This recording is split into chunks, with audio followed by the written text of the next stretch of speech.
माणसं ठेवायचे कळलं पाहिजे मला. एका महाराजांचा आश्रम आणि महाराजांच्या आश्रमामध्ये एक असा गुंड प्रवृत्तीचा दुष्ट प्रवृत्तीचा व्यक्ती चोर महाराजांच्या आश्रमात राहिलेला. महाराजांना काही ओळख नाही, कुठून आलेला माणूस. आश्रमात कुणी येऊन राहत. महाराजांच्या जवळ आला आणि महाराज म्हणला मला आजपासून तुम्ही संगतीत ठेवा, मी तुमचा शिष्य, तुम्ही माझे गुरु. महाराजांनी काही मागचा पुढचा विचार नाही केला आणि त्या पोराला तिथं ठेवून घेतलं. पण ते नेमकं चोर होतं महाराज. आणि ते चोर पोरगण त्या चोराला जवळ ठेवून घेतलं. महाराजांनी त्याचे जे कपडे होते ते घालायला दिले महाराजांचे आणि ते पोरग राहू लागलं.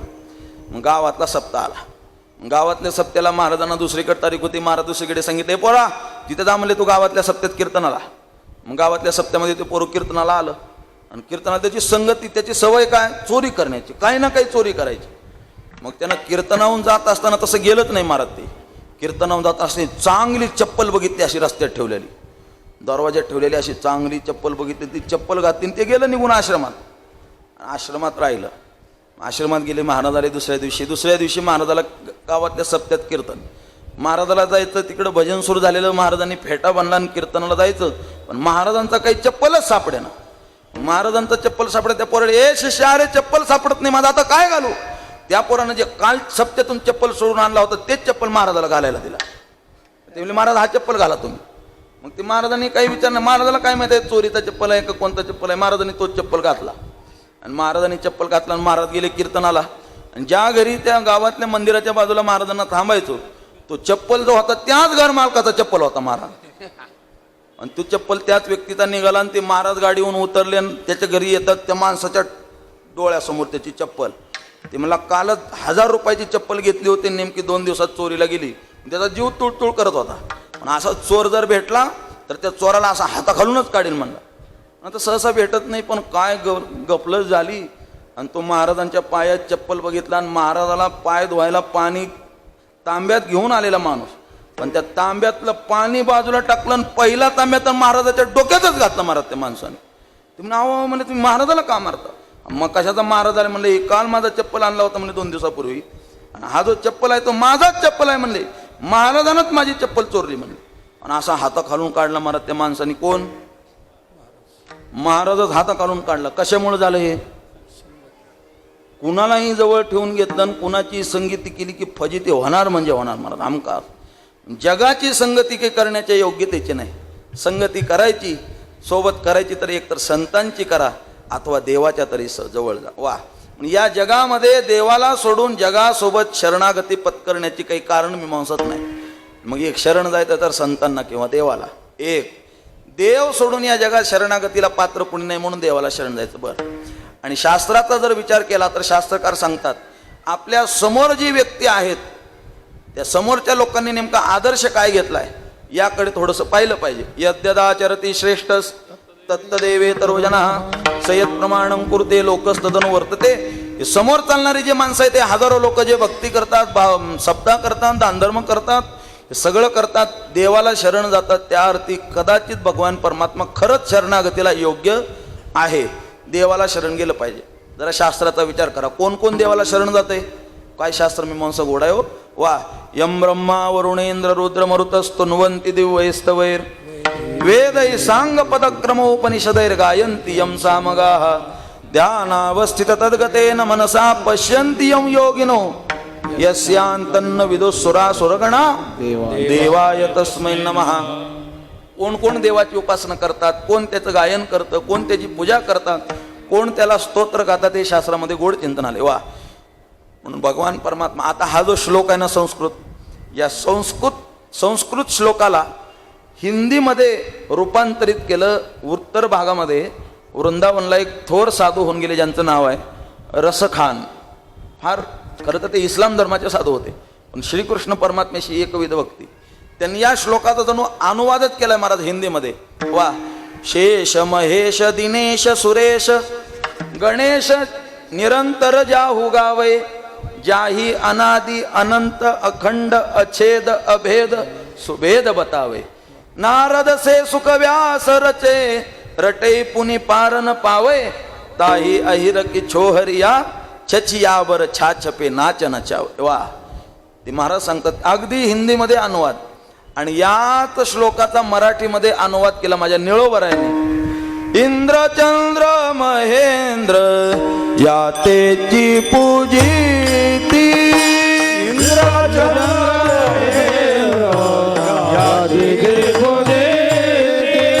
श्रुती शास्त्रे ती या ते आराधिती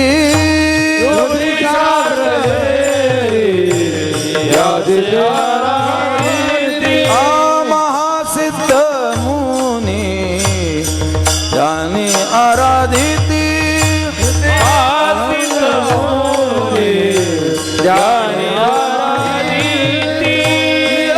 म्हणे तो जोडला सांगाती वो म्हणे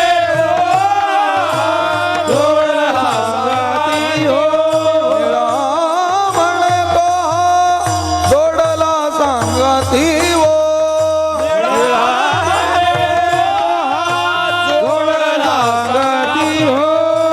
जागवळणी त्या बोलती परस्परी ऐ जागवळणी त्या बोलती परस्परी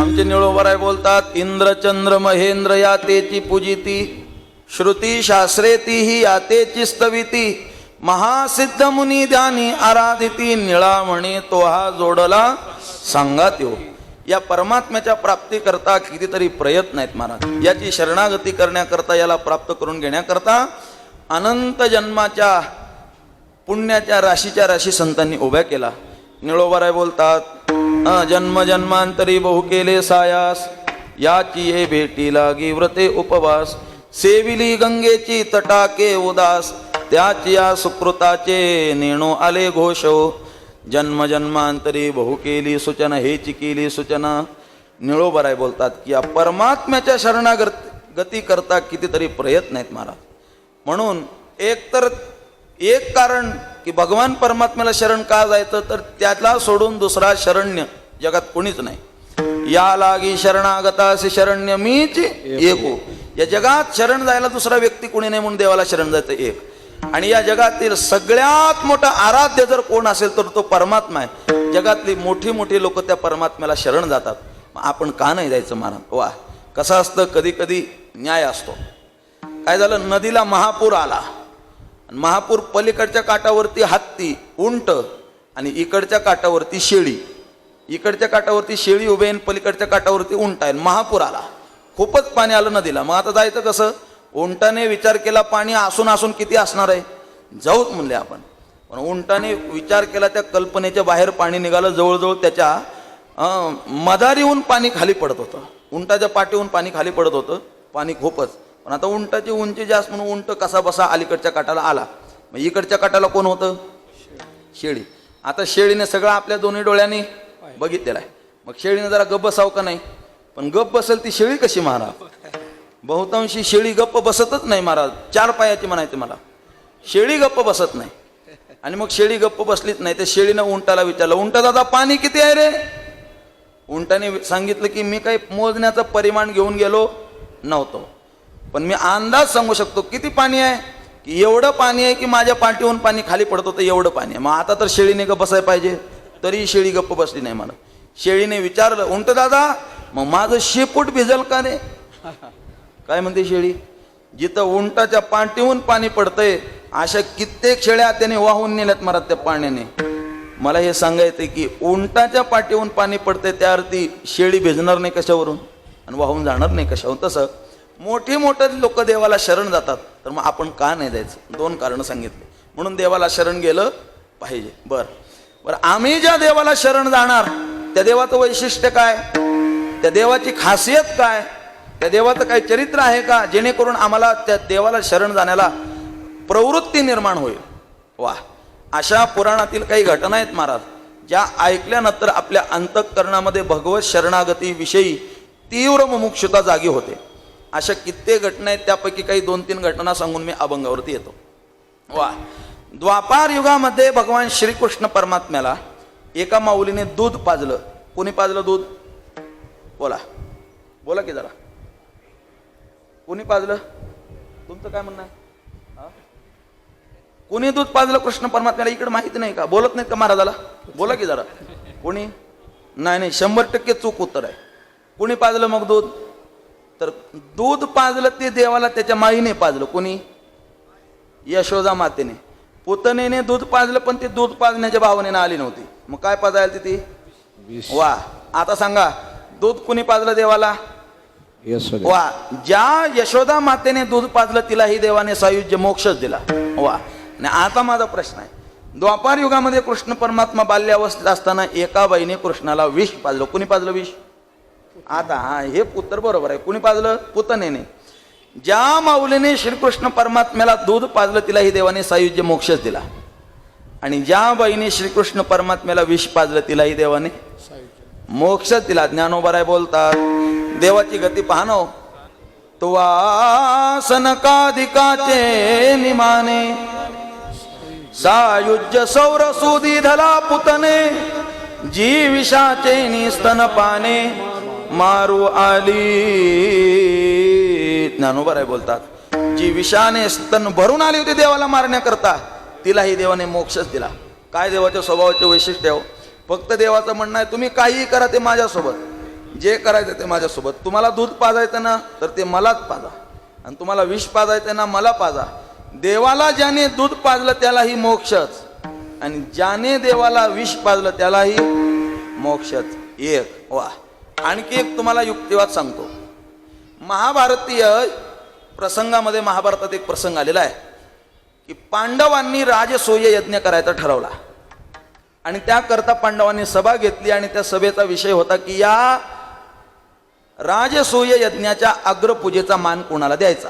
खरं तर पांडवांच्या मनात होतं की श्रीकृष्ण परमात्म्याला द्यायचं, पण लोकोपचार असतो, औपचारिकता सांभाळली पाहिजे म्हणून पांडवांनी सभा घेतली, आणि त्या सभेमध्ये ठराव ठेवला की या राजसूय यज्ञाच्या अधिकारी पूजेचा मान कोणाला द्यायचा, अग्रपूजेचा मान.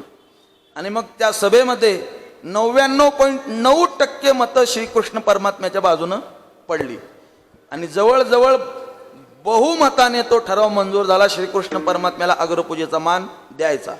पण एखाद्या चांगल्या माणसाला का तुम्ही मान सन्मान दिला, एखाद्या चांगल्या माणसाला का तुम्ही चांगलं म्हणलं, असे काही असतात महाराज 2-4 जे खास तिथं नावं ठेवण्याकरता आणि टीका करण्याकरता आणि त्याची बदनामी करण्याकरता आलेले असतात. मग त्या लोकांना काही सहन होत नाही. त्या सभेमध्ये एक असा व्यक्ती होता ज्याला ते खपलं नाही. कोण? बोला. एक मत विरोधात गेलं. कोण? शिशुपाळ. शिशुपाळ देवाच्या विरोधात गेला, आणि त्या भर सभेमध्ये उठून शिशुपाळाने देवाला किती शिव्या दिल्या? बोला. 100 शिव्या दिल्या महाराज शिशुपाळाने. आणि त्याही शिव्याच्या बाबतीत तर ना मराठवाड्यात तर नादच नाही करायचा महाराज. राम राम राम. मराठवाड्यातील माणसाच्या वाक्यातलं केवळ प्रयोगी अव्यय म्हणजे शिवी आहे महाराज. अशा इरसाल शिव्या असतात महाराज, म्हणून जास्तीत जास्त चाचीचेचा प्रयोग होतो मराठवाड्यात. आता सांगूच का जरा, हे व्यासपीठ मोठं आहे, पण जरा तुम्ही म्हणत असाल तर एक प्रसंग सांगतो माझ्या जीवनात घडलेला, माझ्यासोबतच घडलेला प्रसंग सांगतो. काय झालं, काही दिवसापूर्वी माझ्याकडे लोक तारीख मागायला आले.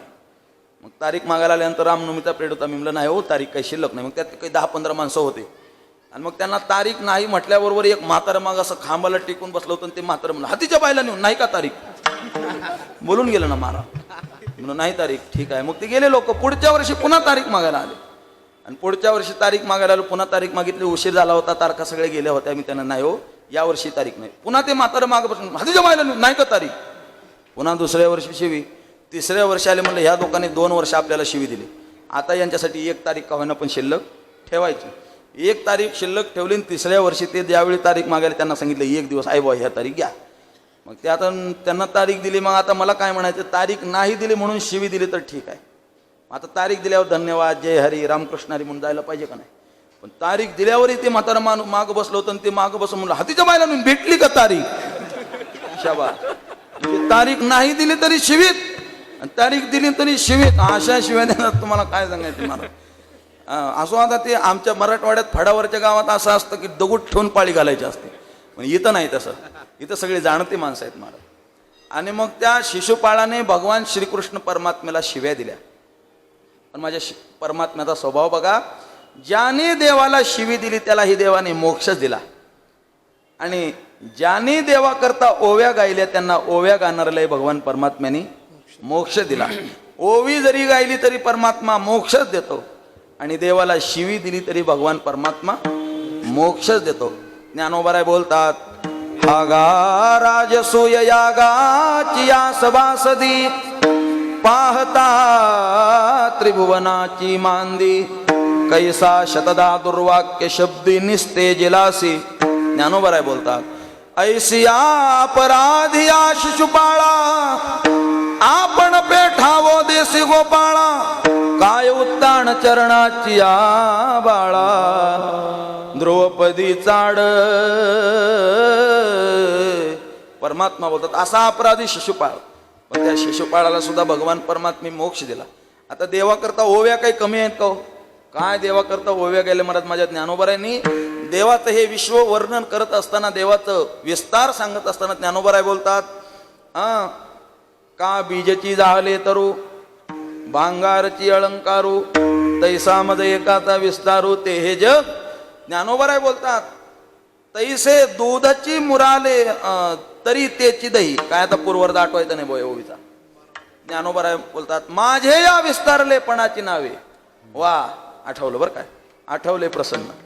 माझे या विस्तारलेपणाचे नावे, हे जगची नव्हे आघवे, जैसे दूधची मुराले स्वभावे तरी तेची दही.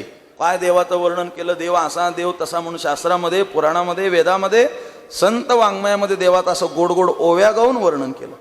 तर ज्यांनी देवाकरता ओव्या गायल्या त्यांनाही मोक्ष दिला परमात्म्याने, आणि ज्याने देवाला शिव्या दिल्या त्यालाही मोक्ष दिला. दोन युक्तिवाद सांगतात. तिसरी गोष्ट सांगतो, देवाची जाणून उपासना करा तरी देव त्याला मोक्ष देतो, आणि देवाची अजाणतेपणानं भक्ती करा देव तरी त्याला मोक्ष देतो. महाराज जाणून भक्ती करा. आता वेदासारखे लोक घ्या नाव, जाणीवेचेनी आथिलेपणे कवन वेदा कुणी असे शहाणे. ज्ञानोबाराय बोलतात, वेदापेक्षा शहाणे या जगात कोण आहे? कोणी नाही महाराज. वेदाने गोड वर्णन केलं. वेद अनंत बोलिला, अर्थ इतुकाचे शोधिला, विठोबासी शरण जावे, निज निष्ठा नाम गावे. नाम गावे. वेद अनंत बोलिला, अर्थ इतुकाचे साधिला, विठोबाची शरण जावे, निज निष्ठा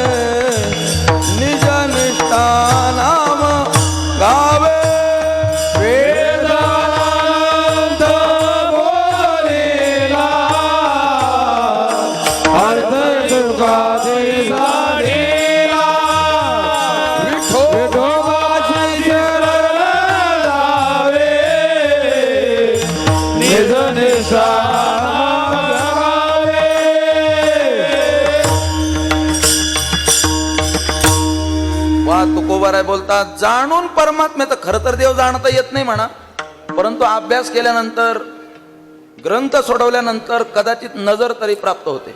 म्हणून देव जाणता येतच नाही म्हणून काहीच करायचं नाही असं नाही ना. अन्यथा काही काही लोक म्हणतात देव असाच आहे, देव जाणता येत नाही, हे करता येत नाही, आणि म्हणून मग काहीच करायचं नाही. हे पळवाट काढण्याचा मार्ग आहे महाराज. देवाला जाणलंच पाहिजे, अभ्यास केलाच पाहिजे, पाहोन या ग्रंथ करावे, कीर्तन, हे प्रमाणच आहेत ना महाराज. देवाला जाणलं पाहिजे. कसं आहे सांगू का, एखाद्या माणसाचं व्यवहारामध्ये, संसारामध्ये वावरत असताना, प्रपंचामध्ये त्याच्या परिस्थितीसारखं त्या माणसाने आपलं स्टेटस तयार केलेलं असतं. काय बोलतो मी, त्या माणसाचं एक वेगळं स्टेटस असतं मला. म्हणून वारकऱ्याचं स्टेटस सामान्य माणसासारखं नाही. हजारो रुपयाची, करोडो रुपयाची संपत्ती असणारा सामान्य माणूस कुठं, आणि फाटकत धोतर घालणारा वारकरी कुठं महाराज.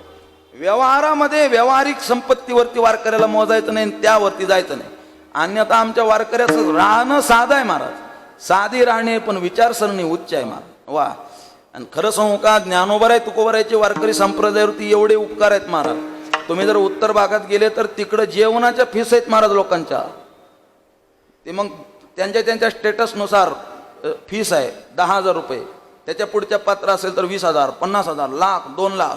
त्यांना बसायला सिंहासन आहे सोन्याचे चांदीचे, त्यांना घालायला मुकुट आहे सोन्याचे महाराज, वेगवेगळे. पण आमच्या वारकरी संप्रदायाने हे काही तेवढं जपलं नाही महाराज. आमचं खरं सांगू का, तुम्ही वेगवेगळ्या राज्यात जा, तिथला परमार्थ वेगळाच आहे. तुम्ही जर वृंदावनला गेले ना, तर वृंदावनमध्ये लोक म्हणतात मालपोहा राधेश्याम. काय म्हणतात? मालपोहा राधेश्याम. तुम्ही जर अयोध्येला गेले तर तिथले लोक म्हणतात शिरापुरी सीताराम.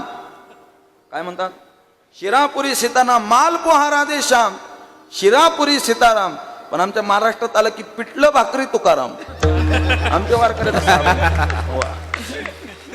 आणि म्हणून विशेष आहे हो हे, की आमच्या संतांनी महाराज हे जे दिसत असताना जरी वारकरी सामान्य दिसत असते, तर असे काही साधे वारकरी राहतात महाराज, यांचा दररोजचा काकडा पाठ, हरिपाठ पाठ, सगळं पाठ. एका गावात मी कीर्तनाला गेलो. त्या गावातला नेम असा, ज्या महाराजाचं कीर्तन आहे त्या महाराजांनी लवकर यायचं, हरिपाठाचा विनाश होता घ्यायचा, हरिपाठ म्हणायचा. आणि हरिपाठ जर योग्य वेळी योग्य म्हटलं तर कीर्तन करायचं, नाही तर त्या महाराजांना टाळ घेऊन कीर्तनाला उभं राहायचं. कीर्तन नाही करत त्या महाराजांनी. वा, काय नेम महाराज. त्या महाराजांनी आता बरेच नियम होते पण राहू दे, सांगत नाही. मला हे सांगायचे की संप्रदायाचं हे असं आहे. म्हणून सामान्य ते सामान्य जरी वारकरी असलं तर व्यावहारिक माणसापेक्षा मोठाच महाराज, मोठाच कधी. म्हणून व्यवहारामध्ये प्रत्येक माणसाचं एक वेगळं स्टेटस असतं. आणि ज्या माणसाचं जेवढं मोठं स्टेटस आहे त्या माणसाला तेवढी मोठी रिस्पेक्ट दिली पाहिजे हो. त्या माणसाची जर आपण तेवढी रिस्पेक्ट नाही पाळली तर एक होतंय, मग त्या माणसाचा इगो हर्ट होतो. काय होतो? इगो हर्ट होतो महाराज. पण जरा विचार करा ना, ज्या देवाविषयी बोलायचं त्या देवाविषयी कळतंय का आपल्याला? अजाणतेपणानं चुकीच्या भावनेनं भक्ती केली तर फार नुकसान आहे मला. आता कसं आहे, काही काही ठिकाणी चुकीच्या प्रथा ज्या ते नियम म्हणून पाळल्या जातात. आता ते योग्य अयोग्य ते असो चिंतनाचा भाग आहे. एका गावामध्ये कीर्तनाला मी महाराजांसोबत गेलो होतो. महाराज होते, मग गेलो कीर्तनाला टाळ घेऊन उभं राहिलो. मग जे महाराज आले होते त्या महाराजाचा एक नियम होता आणि त्या गावातल्या विणेकऱ्याचाही एक नियम. काय नाही, महाराजाचा नियम असा की जोपर्यंत विणेकरी येऊन पाया पडत नाही तोपर्यंत गळ्यातला विणा बाहेर काढायचा नाही. महाराजाचा नियम. आणि त्या गावातल्या विणेकऱ्याचा नियम, जोपर्यंत महाराज विणा गळ्याच्या बाहेर काढत नाही तोपर्यंत पाया पडायचं नाही. शाबास. आता किती अवघड आहे सांगा. अर्धा तास विठ्ठल विठ्ठल भजन चाललं, महाराज विणेकरी पाया पडलाही नाही. महाराजही असे महाराज, महाराजांना गळ्याच्या बाहेर विणा काढलाही नाही. तुका म्हणे धन्य वंश त्या नराचा. हे बस मानलं पाहिजे. आता हे चुकीच्या गोष्टी ज्या आहेत ते आहेत महाराज. मला हे सांगायचंय की परमार्थ करत असताना 2 प्रकारचे भाव आहेत. एक अंध भाव आहे आणि दुसरा डोळस भाव आहे. कधीतरी या गोष्टीचा विचार केला पाहिजे. नाही तर तुकोबाराय बोलतात, वंदिले वंदावे, निंदिले निंदावे, एक गेले जावे त्याच्या मागे. असं नाही. आमचे शास्त्रकार सांगतात, ज्ञानोबाराय तुकोबाराय आदी संत सांगतात, ज्या परमात्म्याला आपल्याला वर्णन करायचं त्याच्याविषयी आपल्याला काहीतरी ज्ञात पाहिजे. जाणून वर्णन करा, व जाणून तर वर्णन केलंच पाहिजे. पण नाहीच शक्य. आपल्यासारखे सामान्य माणसं आहेत, देवाच्या मंदिरात जातात, पाया पडतात, देवाच्या विषयी शुद्ध भाव धारण करतात. जाणूनही वर्णन केलं तरी त्याला देव मोक्षच देतो. आणि अजाणतेपणानंही देवाची भक्ती केली तरी देव त्याला मोक्ष देतो. ज्ञानोबाराय बोलतात. एक पुराणातील दृष्टांत आहे की एक स्त्री होती की जी स्त्री अंतकाळामध्ये तिने एक पोपट पाळला होता. आणि ते पोपट पाळलेला त्यावेळी तिला यमदूत न्यायला आले. ते यमदूत आल्यानंतर त्या पोपटाला हाका मारत होती ती स्त्री. आणि ती पोपटाला एक शब्द आहे राघू, राघव, ऐक नाही, राघू म्हणतात त्या पोपटाला. आणि मग ती यमदूत ज्यावेळी घेऊन जात होते त्यावेळी ती गणिका, देव कोण आहे ते काय तिला काहीच माहिती नाही, पण ती म्हणायची राघवा धाव, राघवा धाव, राघवा धाव म्हणून ती आवाज द्यायची. खरं तर तिला आपण देवाला हाक मारतो हे देवाचं नाव आहे माहिती नव्हतं मला. ज्ञानोबाराय बोलतात, तो ते आराधीना ऐके, होती पुंसा बोलावी ती कौतुके. पुंसा म्हणजे पोपट. वा. होती पुंसा बोलावी ती कौतुके, परी तुवा वैकुंठा गणिके सुरवाडू केला. जिला माहितीही नव्हतं की आपण देवाचं नाव घेतोय, परंतु तिनं अचानकपणे अनावधानाने का होईना पण त्या राघवाच्या रागूच्या निमित्ताने देवाला हाक मारली. तरी देवाने तिला मोक्ष दिला, वैकुंठाला नेलं. जाणूनही भक्ती करा मोक्ष, अजाणतेपणानेही भक्ती करा मोक्ष. पण आणखी एक मधला भाव सांगू का वारकरी संप्रदायाचा? देवाला जाणलं पाहिजे आणि जाणलेला देव अंतःकरणात ठेवलं पाहिजे. समाजापुढे जात असताना आपण अजाणते आहोत असं दाखवलं पाहिजे. समाजापुढं मी लई शान आहे कधी म्हणायचं नाही महाराज. आणि जो कोणी म्हणत असेल मीच लई शान आहे समाजापुढं ना समजायचं, त्याच्या एवढं येड कोणीच नाही महाराज. समाजापुढे जात असताना ज्ञानोबाराय बोलतात, हा पूज्यता डोळा न देखावी, स्वकीर्ती कानी नाही गावी, हा अमुका ऐसी नोहावी सेच लोका. वा ज्ञानोबाराय बोलतात समाजापुढे जात असताना आपण फारच सामान्य आहोत. हा ज्ञानोबाराय बोलतात अलौकिक नोहावे लोकांपुढे. मी लय मोठा आहे माझं वेगळं काहीतरी मग समाजापुढे दाखवायचं नाही. त्याला एक प्रमाण सांगू का तुम्हाला? प्रमाण सांगितल्यानंतर तुमच्या लवकर लक्षात येईल. टाळा टाळी लोपला नाद, टाळी लोपला नाद, अंगो अंगी मोराला छंद, अंगी मोराला छंद, भोग भोगिताची आटला भेग, भोगिताची आटला भेद, ज्ञान गिळून गावा गोविंदुगा, ज्ञान गिळून गावा गोविंदुगा, ज्ञान गिळून गावा गोविंदुगा, ज्ञान गिळून गावा गोविंदुगा. कैसा वासुदेव बोलतो बोल, कैसा वासुदेव बोलतो बोल, कैसा वासुदेव बोल तू बोल, कैसा वासुदेव बोल तू बोल.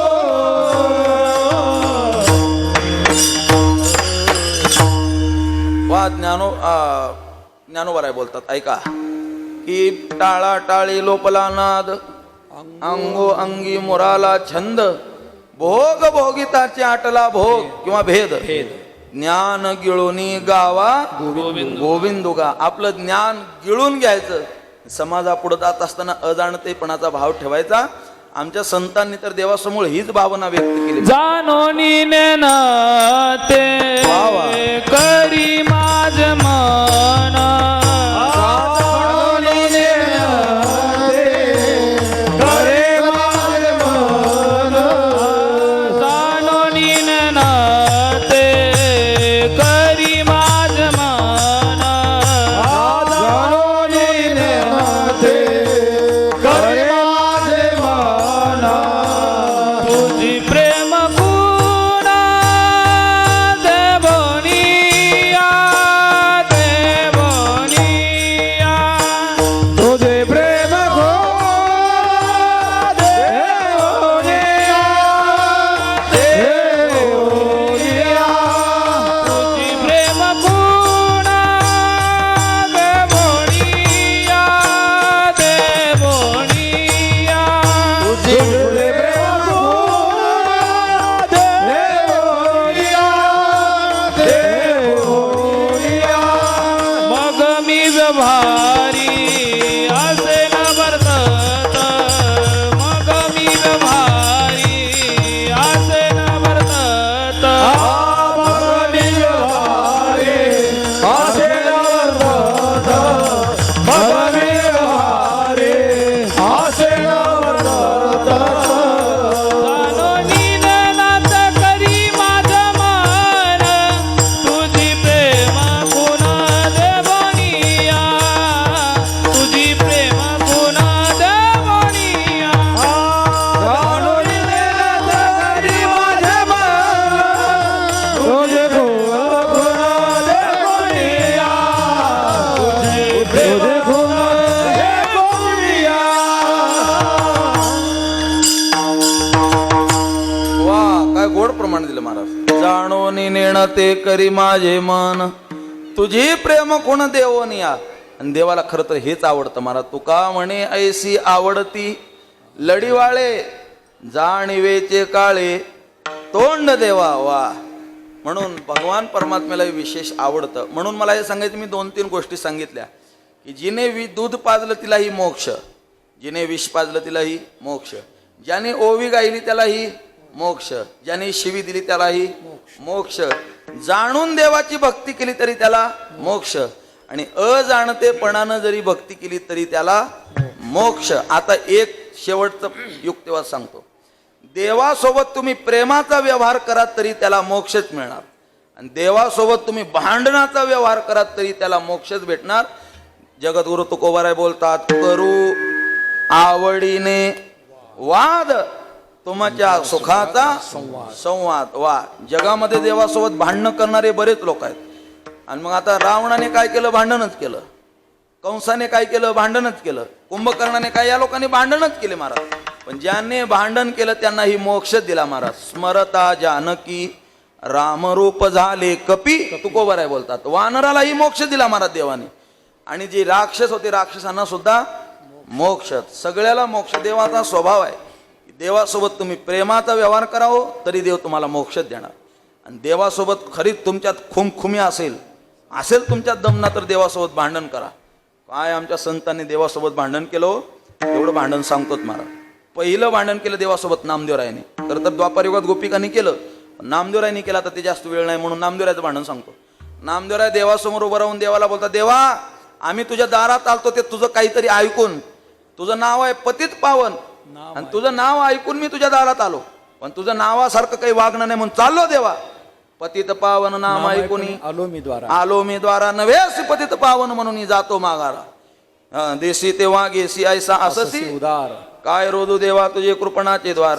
उच्चिष्टाचे शीत न टाकसी बाहेरी, कोणी दिजली देवा तुला भूषणाची थोरी. सोडी सोडी ब्रीद देवा नवेसे अभिमानी, पतित नाम पतित पावन नाम तुझला ठेविले कोणी. कुणी नाव ठेवलं तुझं? तुझ्या बारशाला घुगऱ्या घालायला कोण होतं सांग? लोहीच नामदेवराय आपले हो. कसं आहे, माणसानं नावासारखं वागलं पाहिजे महाराज. आणि आता नाव लई चांगले असतात पण नावासारखं वागणंच नाही महाराज. नाहीतर नाव गंगाधर आणि आंघोळ नाही महिनाभर. नाव शांती, नसलेले भांडणं आणती महाराज. शाबास. नाव सुलोचना, जाती मुंबई पाहते पुन्हा. शाबास. नावासारखी करणी पाहिजे महाराज. नावासारखं वागणं पाहिजे. म्हणून आता नवीन लोकांनी महाराज आदर्श घेतला का? जुने लोक नावासारखं वागत नाहीत ना, मग नावं चांगले ठेवायचेच नाही. नावच चांगले ठेवायचे नाही म्हणले. काय नावं ठेवतात? परवा मुंबईला कीर्तनाला गेलो आणि त्या घरात एक पोरग पोरगी होते. त्यांना घरच्या मालकाला विचारायचं नाव काय? ते म्हणले महाराज जगात नाव नाही असे नाव ठेवले म्हणले आपल्या लेकराचे. काय नाव ठेवलं? तर त्या व्यक्तीने सांगितलं म्हणले आपल्या पोराचं नाव ठेवत असताना म्हणले ग्लास घेतला आणि ग्लास फरशीवर टाकला. काय केलं? ग्लास घेतला आणि ग्लास फरशीवर टाकला. कसा आवाज होईल? टंग. कसा आवाज आला? टंग. आपल्या पोराचं नाव टंग ठेवलं म्हणला. शबास. म्हणलं वा वा, मानलं पाहिजे. म्हणलं पोरीचं नाव काय ठेवलं? पोरीचं नाव म्हणलं वाटी घेतली, वाटी, आणि वाटी फरशीवर टाकली. कसा आवाज आला? टिंग. कसा? टिंग. म्हणलं आपल्या पोरीचं नाव टिंग ठेवलं म्हणला. मी म्हणलं टंग टिंग टिंगा, टंग टिंग टिंगा, मारुतीचे बिंबी शिरला भुंगा. म्हणलं आता चांगलं आहे म्हणलं. आता काही नावं ठेवतात महाराज. नाव ठेवण्याला काही लोकांनी तर ते माऊली सांगतात फार गोड की खाताचे पोते असतात ना, ते खाताच्या पोत्याचेच नावं ठेवले मला पूर्वाची. त्या DAPच्या पोत्यावर नाव असते सफला, उज्ज्वला, आणि तेच नावं ठेवले म्हणजे देणाऱ्याचं खतच झालं पाहिजे पुरतं. वा. काही नाव जसं आहे तशी माणसाची नावासारखी करणी पाहिजे. जुने कीर्तनकार काय कीर्तन रंगवायचे महाराज. एकाने त्याच्या पोराचं नाव ठेवलं ठणठण पाल. काय नाव? मग ते पोरग कुठेही गेलं की त्याला ठणठण ठणठणच म्हणायचे. मग त्याने ठरवलं की आता नाव बदलायचं आपलं. मग ते शोधात निघालं. मग रानात बाई गौऱ्या येत होतो, तिला विचारलं मावशी तुमचं नाव काय? ती म्हणली लक्ष्मी. नाव काय? आणि करते काय? गौऱ्या येत होते. म्हणलं हे काही नाव शोभत नाही. मग पुढे एक माणूस भीक मागत, त्याला विचारलं तुमचं नाव काय? त्यानं सांगितलं आपलं नाव धनपाल. नाव काय? धनपाल. धनाचं रक्षण करणारी देवता कुबेर. नाव धनपालन काय करतोय? दारोदार भीक मागतोय. हेही नाव शोभत नाही. बर. तिसरं पुढे अंत्ययात्रा चालली होती. त्या अंत्ययात्रावाल्याला विचारलं हे काय आहे? म्हणजे अंत्ययात्रा. कोण मेलय? त्या व्यक्तीचं नाव होतं अमरसिंग. नाव काय? काय झाले? तद्धाम परमम मम. मग त्याने विचार केला आपलंच नाव चांगलं आहे. हिंदीमध्ये ते फार गोड पद आहे बघा. लक्ष्मी तो उपल्या चूले, भीक मांगे धनपाल, अमरसिंग तो मर गए, भले बिचारे ठणठण पाल. शबास. आपलंच नाव चांगलं आहे. मला हे सांगायचंय की नावासारखी करणी पाहिजे. नामदेवराय बोलतात देवा तुझ्या बारशाला घुगऱ्या घालायला कोण होतं आणि तुझं नाव पतित पावन कोणी ठेवलं सांग मला. का नावासारखी तुझी करणी नाही. पतित पावन नाम तुझला ठेवी येले कोणी वा. म्हणून देवासोबत भांडण नामदेवरायने केलं. आता दुसरं भांडण जनाबाईने केलं महाराज.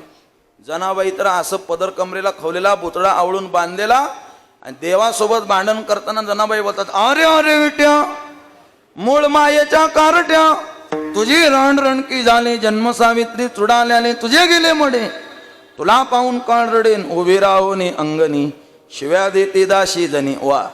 भांडणही केलं पण देवासोबत प्रेमाचा व्यवहार करा तरी मोक्षच आणि देवासोबत भांडणाचा व्यवहार करा तरी मोक्षच. मी 4 गोष्टी सांगितल्या. आणि मग असा जर देव एवढा कृपाळू असेल दयाळू असेल कनवाळू असेल तर मग जगद्गुरु तुकोबाराय सांगतात माझं तुम्हाला सर्वांना सांगणं आहे की म्हणून तुम्ही त्या देवाला शरण जा.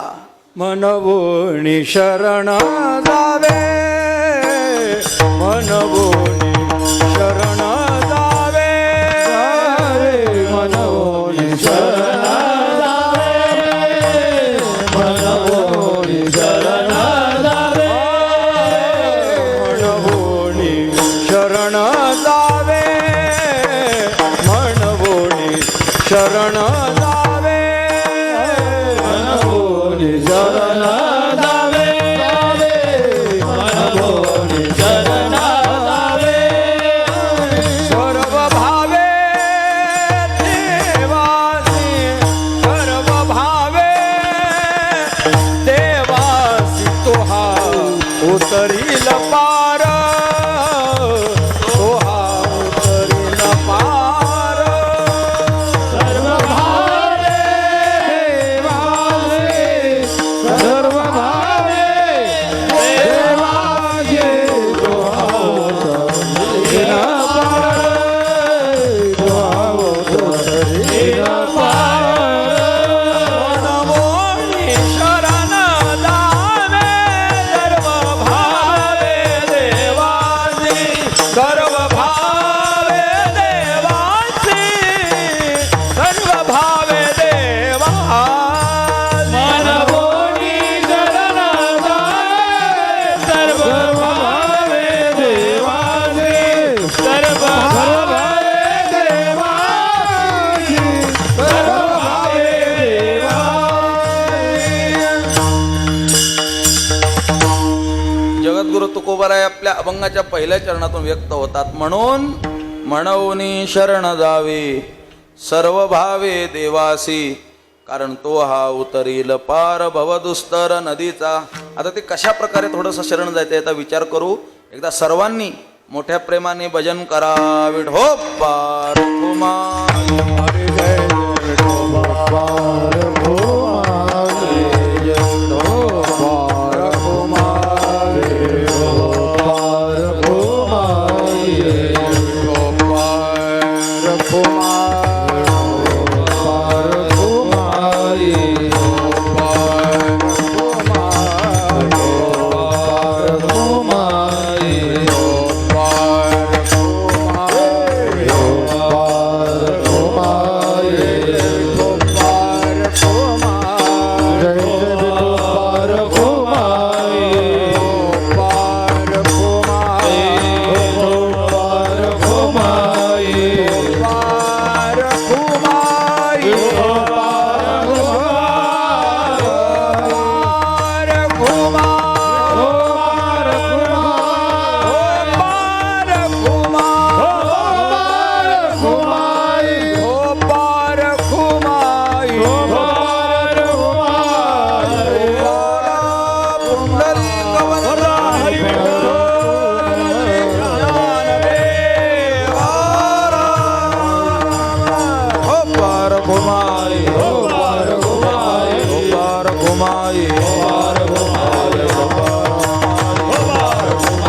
शरण जावे सर्व भावे देवासी तो हा उतरील पार भवदुस्तर नदीचा. परमात्म्याला सर्व भावाने शरण गेलं पाहिजे. तमेव शरणं गच्छ सर्व भावेन भारत तत्प्रसादात पराम शांतीम स्थानं प्राप्स्यसि. शाश्वतम भगवान परमात्मा बोलतात की या जगामध्ये मला शरण आलं पाहिजे. का? कारण जो मज होय अनन्य शरण त्याचे मी निवारी जन्म मरण. या लागी शरणागतासी शरण्य मीची एक. वा, परमात्मा आपल्या सर्वांना या भवसागरातून मुक्त करेल महाराज. आपण सर्वजण आपला जो जीवनाचा प्रवास सुरू आहे महाराज, खरं तर आपल्याला या गोष्टीचं तेवढं भान नाही म्हणावं तेवढं की आपण या भवसागरात पोहतोय सध्या आणि या सागरातून आपल्याला तरुण भगवान परमात्म्यापर्यंत पोहोचायचं आहे. आता प्रत्येकाचे प्रयत्न सुरू आहेत आणि जो तो आपल्या प्रयत्नानुसार परमात्म्याकडे जाण्याचा प्रयत्न करतोय. पण मला नाही वाटत सर्वांनाच योग्य ते साधन प्राप्त झालंय. वेगवेगळ्या साधनाच्या माध्यमातून परमात्म्यापर्यंत जायचंय, परंतु भवनदी तरुण जाणं, भवसागरातून मुक्त होणं हे म्हणावं तेवढं सोपं नाही महाराज. वा, 7व्या अध्यायामध्ये भगवान परमात्म्याने फार गोड चिंतन केलेलं आहे की दैवी हेशा गुणमयी मम माया दुरत्यया मामे वयै प्रपद्यन्ते माया मे ताम तरंती ते. ज्ञानोबारांनी या श्लोकावरती बोलत असताना जवळजवळ 7 ते 8 प्रकारचे साधनं सांगितले. ज्ञानोबाराय बोलतात एकी मोक्षी लागावयाची आशा केला कर्म बायांचा भरवसा ते पडिले वळसा विधी निषेधाच्या. वा, एकी यजन क्रियेची पेटी बांधून घेतली पोटी ते स्वर्ग सुखाची या कपाटी शिरकोनी ठेले. एकी मोक्षी लागावयाची या आशा केला कर्म बाह्यांचा भरवसा ते पडिले वळसा विधी निषेधाच्या. ज्ञानोबाराय बोलतात मग जेथ विवेकाची नाव न निघे वैराग्याचा तागा न लगे वरी काही तरोये योगे तरी विपाय तो येत एक नवलावो जो जो की जे तरुणो पावतो तो होय अपावो ऐकते नवल. भगवान परमात्मा सांगतात अनेकांनी अनेक प्रयत्न केले पण ही माया नदी तरुण जाणं कुणालाही शक्य नाही महाराज. आता जशा ज्ञानोबारांनी या काही ओव्या सांगितल्या ना, निळोबाळ्याने आपल्या गवळणीच्या माध्यमातून हे सर्व साधना व्यक्त केल्या महाराज. निळोबाराय सांगतात नाना साधनाच्या केल्या खटपटा. कोणत्या साधना केल्या? निळोबाराय बोलतात यज्ञ यागे स्वर्ग भोग आड येती करिता तपे काम क्रोध खवळती नित्यानित्य ज्ञाने अभिमान वाढती करिता तीर्थाटने अहंकाराची प्राप्ती हो धन्य हे आनंदाची सापडली वेळ. निळोबाराय बोलतात वा, ही सगळ्या साधना तिथं अपुऱ्या पडतात. पुढच्याही चरणामध्ये निळोबाराय फार गोड बोलतात. हा, जपता मंत्र बीज चळची घाली घाला करिता दान धर्म पुढे भोगावी तो फळा सोवळे मिरविता विधी निषेध आगळा आता हेची धनीवरी द्याओ याला हो. निळोबाराय बोलतात वा. म्हणून या इतरही साधनांच्या माध्यमातून भगवान परमात्म्याकडे जाता येतं, पण ही साधनं काही तिथपर्यंत पोचायला कलियुगामध्ये फार अवघड. अवघ्या वाटा झाल्या क्षीण कली नगडे साधन उचित विधी विधान न कळे नगडे सर्वथा परमात्म्यापर्यंत पोचत नाहीत. ज्ञानोबारांनी काही दृष्टांत दिले.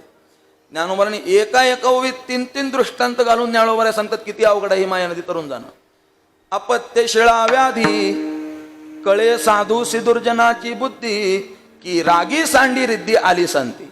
वा, पाडस वागोर करांडी मुंगी मेरू ओलांडी तरीच मायेचे पहिलं थडी देखती जीव तेवी मायामय सरिता न तरवे जीवा. कितीतरी ज्ञानोबारांनी दृष्टांत दिले. ज्ञानोबाराय दृष्टांत देतात अपत्य शिळा व्याधी. एखादा ज्याला व्याधी झाली, रोग झाला, रोग झालेला माणूस किती औषध घेऊ द्या, किती गोळ्या घेऊ द्या, काही करू द्या, पण त्या जर माणसाने पथ्य पाळलं नाही तर पथ्य पाळणं नसेल तर त्याचा आजार बरा होणार नाही. नाही नाही त्रिवार सत्य.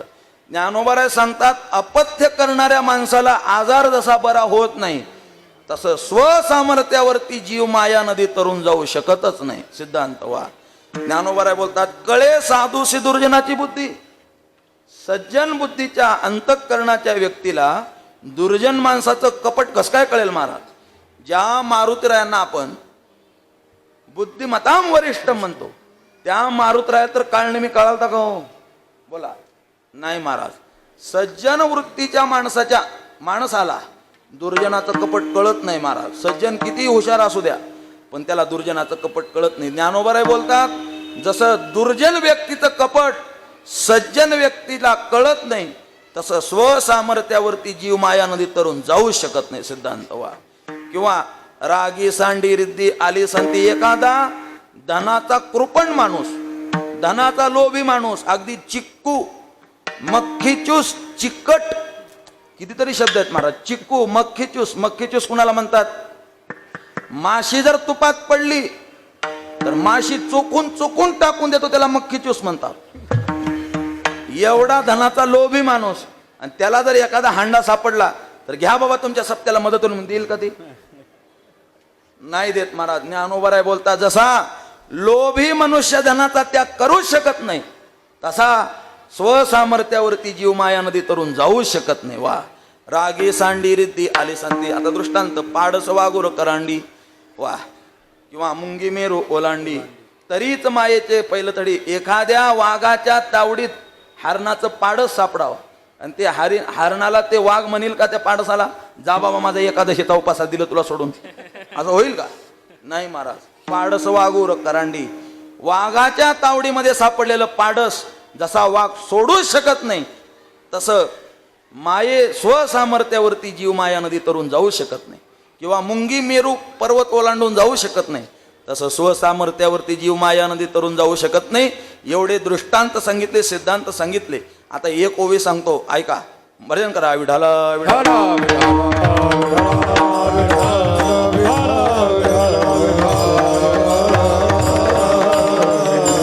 मग वा. आता ऐका.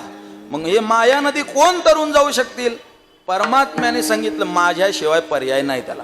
मग परमात्मा बोलतात, येथ एकची लीला तरले, येथ एकची लीला तरले, जे सर्व भावे मज भजले, तया आईलीच थडी सरले माया जाळ. ज्ञानोबाराय बोलतात, तेच लोक माया नदी तरून जाऊ शकतील जे परमात्म्याला शरण जातील. जगद्गुरु तुकोबारायांच्या गाथेमध्ये श्लोक नावाचं एक प्रकरण आलंय आणि त्या श्लोकांमधून जगद्गुरु तुकोबारांनी परमात्मा किती कृपाळू आहे आणि तो साधकाला कशा प्रकारे तारतो याकरता एक श्लोक वापरला. जगद्गुरु तुकोबाराय बोलतात, भक्ता करता परमात्म्याला कपडे घालायचं सुद्धा भान राहिलं नाही महाराज. आणि तो तसाच नग्न अवस्थेमध्ये उघडे पंढरपुरासी आले. वा. उघडाच आमचा देव. वा. आणि मग तुकोबाराय बोलतात, असे उघडा हा विटेवरी उभा, धरुनी कटसूत्र हे भक्ती लोभा, पुढे वाट धावी भवसागराची, विठू माऊली सिद्ध साधकाची. वा. परमात्मा हे जे धरुनी कटसूत्र, हे जे कमरेला हात ठेवले का कारण आहे? आमचे आचार्य श्रीमदाद्य शंकराचार्य बोलतात, प्रमाणं भवाब्धे हृदं मामकानां नितं भक्कराभ्यां धृतो येन तस्मात् विधातुर्व सत्यै धृतो नाभिकोशः परब्रह्मलिंगम भजे पांडुरंग. आता तुकोबाराय बोलतात, भवसागर तरता कार्य करीत सा चिंता, पहिला उभा दाता कटी कर ठेवनिया, त्याचे पायी घाला. झाला का वेळ? झाला माझाही झाला. वा वा. धन्यवाद. आवाहन केलं. तुकोबाराय बोलतात, त्या परमात्म्याशिवाय आपल्याला भवसागरातून कोणी सोडवू शकत नाही. म्हणून तो हा उतरील पार भवदुस्तर, नदीचाही दुस्तर असणारी भवनदी आपल्याला तारुण्यरा तारू भला, पांडुरंग पाव भिजो नेदी अंग वा म्हणून तो हा उतरील पार भवदुस्तर नदीचा. का बरं? तर तुकोबर आहे सांगतं त्याचा स्वभावच आहे महाराज. बहु आहे करुणावंत अनंत हे नाम. त्या परमात्म्याचा स्वभावच करुणावंत आहे महाराज. मग आता कित्येक दृष्टांताले एक 5 वर्षाचं लेकरू बापाच्या मांडीवर बसायला मिळावं म्हणून त्याची भक्ती करायला गेलं. की तो चंद्र सूर्या परिस जगी श्लाघ्य केला, नातरे मधुवने द्रुवासी केले, जे कपोल शंके शिवतले, जे वेदाची मतीसी ठेले ते लागला बोलो. वा म्हणून असा करुणावंत. एक पोरग वाटीभर दूध मागण्याकरता देवाकडे गेलो, पण त्याला दुधाच्या समुद्र देऊन टाकला. एवढा करुणावान माझा परमात्मा. बहु आहे करुणावंत अनंत हे नामजा. अनंत म्हणती माझी या स्वामी ते, अनंत गुण त्याते म्हणून या. म्हणून त्याचं नाव अनंत आहे. बर. आणि मग तुकोबारायने लोकांनी विचारलं, महाराज हे तुमचं सांगणं फक्त पोपटपंची चालू आहे का, तुम्हाला काही अनुभव आला? तर तुकोबाराय बोलता, तुका म्हणे साक्षी आले तरी केले प्रगट. वा तो हा उतरील पार भवदुस्तर नदीचा ज्ञानेश्वर माऊली ज्ञानराज माऊली तुकाराम. ज्ञानेश्वर माऊली ज्ञानराज बोला बोला बोला ज्ञानेश्वर माऊली ज्ञानेश्वर माऊली ज्ञानराज माऊली ज्ञानेश्वर माऊली बोला कुंडली कवरा हरे विठ्ठल ज्ञानेश्वर माऊली ज्ञानेश्वर माऊली बोला कुंडली कवरा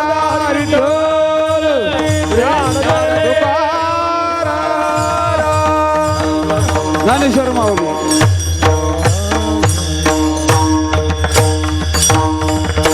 तुका म्हणे साक्षी आले तरी केले प्रगट, तो हा उतरील पार भवदुस्तर नदीचा. प्रस्तुत या अभंगावरती चिंतन करण्याचा प्रयत्न केलेला आहे आपल्या या पवित्र पावन छत्रपती संभाजीनगर या भूमीमध्ये.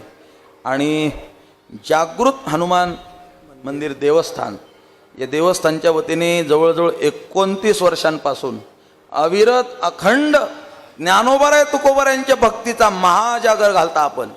आणि हा भव्य दिव्य उत्सव.